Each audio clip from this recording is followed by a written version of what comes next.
Dalam metode etnometodologi terdapat 3 metode. Metode dari etnometodologi di sini lahir pada masa modernisasi atau zaman perkembangan penelitian kualitatif.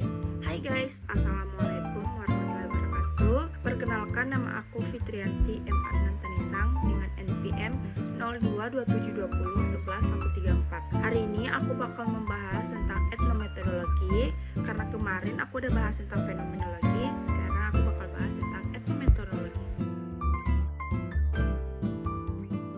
Etnometodologi adalah studi bagaimana tatanan sosial dihasilkan melalui proses interaksi sosial. Umumnya pendekatan ini berupaya memberikan alternatif terhadap pendekatan sosial arus utama. Dalam bentukannya yang paling radikal, hal ini menimbulkan tatanan terhadap ilmu-ilmu sosial secara keseluruhan. Harold Garfinkel memperkenalkan etnometodologi sebagai suatu kajian dan metode untuk pertama kalinya pada tahun 1967. Untuk menemukan hal-hal yang dilakukan orang-orang dalam situasi tertentu, metode ini mereka gunakan untuk menciptakan keteraturan kehidupan bermasyarakat yang berpola, dan juga penerapannya telah ditemukan dalam banyak disiplin ilmu terapan seperti desain perangkat lunak dan juga studi dari manajemen. Metode dari etnometodologi di sini lahir pada masa modernisasi atau zaman perkembangan penelitian kualitatif. Pada masa itu terjadi proses formalisasi pendekatan, yaitu formalisasi pendekatan kualitatif dan pertumbuhan jenis metode integratif yang baru. Harold Garfinkel di pertengahan tahun 1950-an memperkenalkan istilah etnometodologi dalam bidang penelitian sosial, yang dimana merupakan inspirasi atas kreasi dari sosiologi fenomenologi. Garfinkel di saat awal memunculkan atau mengembangkan studi ini sedang mengalami fenomenologi, yaitu Alfred Shehut pada New School for Social Research. Lewat karyanya yang berjudul Studi Etnometodologi, karya tersebut langsung mendapatkan kritikan secara terus-menerus dari para akademis sosial. Respon-respon awal yang diterima etnometodologi sangat pedas dan menyebabkan Garfinkel disingkirkan dari percaturan akademis sosial. Terdapat dugaan kuat bahwa fenomenologi Scott sangat berpengaruh terhadap etnometodologi dari Garfinkel.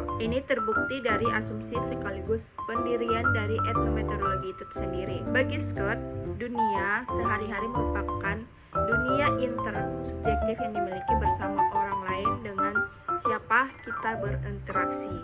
Pada tataran teoritis, Harold Garfinkel pada tahun 1940-an telah menolak pemikiran Emile Durkheim tentang fakta sosial. Baginya, aktor sosial yang bersifat menentukan dan tidak pernah dibatasi oleh struktur dan juga perantaraan sosial. Dalam pemikiran etnometodologi, para sosiologi yang menitik beratkan pada fakta sosial yang disebutkan sebagai kesepakatan si dulu atau judgment du peace. Dalam metode etnometodologi terdapat 3 metode dan juga tahapan yang dilakukan dalam metode tersebut, yaitu yang pertama, tahap perkenalan area penelitian. Pada tahap ini, langkah pertama yang harus dilakukan seseorang peneliti adalah harus melakukan observasi atau pengamatan secara umum, di mana dengan tujuan untuk menangkap suatu realita yang terjadi di area penelitian. Di antaranya adalah lokasi penelitian dan subjek penelitian tersebut. Langkah kedua adalah membuka aktivitas wawancara terhadap subjek yang memiliki prospek untuk memperoleh informasi yang mendalam mengenai kehidupan atau aktivitas keseharian subjek tersebut. Dan langkah yang terakhir adalah tahap ini untuk menentukan informan dan subjek penelitian. Yang kedua yaitu tahap pengumpulan data atau analisis area penelitian. Pada tahap ini merupakan tahapan di mana penelitian melakukan pengumpulan data. Ada 5 langkah yang harus dilakukan dalam penelitian ini, di mana 4 langkah diantaranya adalah menetapkan partisipan yang akan diobservasi dan melakukan wawancara terfokus. Dan yang ketiga yaitu tahapan mempersiapkan laporan penelitian. Dalam tahapan ini ada 2 langkah yang harus dijalankan dalam tahapan ini, yaitu yang pertama mendiskusikan dalil atau teori yang baru dengan teori yang sudah ada sebelumnya, dan langkah yang kedua adalah dengan melakukan pencatatan menggunakan laporan penelitian etnometodologi. Aktivitas dalam analisis data dalam penelitian kualitatif, yaitu metode etnometodologi, dilakukan secara interaktif dan berlangsung secara terus-menerus. Aktivitas ini dilakukan secara terus-menerus hingga tuntas, sehingga datanya sudah jenuh ataupun sudah tervalidasi.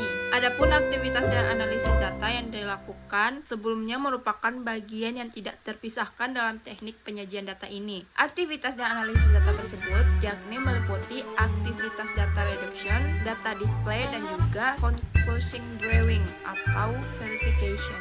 Proses aktivitas dalam reduction adalah proses pemilihan data atau perangkuman data. Memilih hal-hal yang pokok, memfokuskan pada hal-hal yang penting, mencari satu pola dan tema, serta membuang data-data yang tidak diperlukan. Proses reduksi data meliputi beberapa proses tersebut. Yang pertama, melakukan aktivitas merekam wawancara. Yang kedua, melakukan rangkuman atas wawancara. Dan yang ketiga yaitu melakukan pemilihan atas data-data yang dapat digunakan dalam wawancara. Dan yang keempat yaitu mengaji ulang data-data yang masih perlu untuk diperjelas. Mungkin itu sekian dari video penjelasan etnometodologi hari ini. Semoga bermanfaat buat teman-teman semua. Bye-bye. Assalamualaikum warahmatullahi wabarakatuh.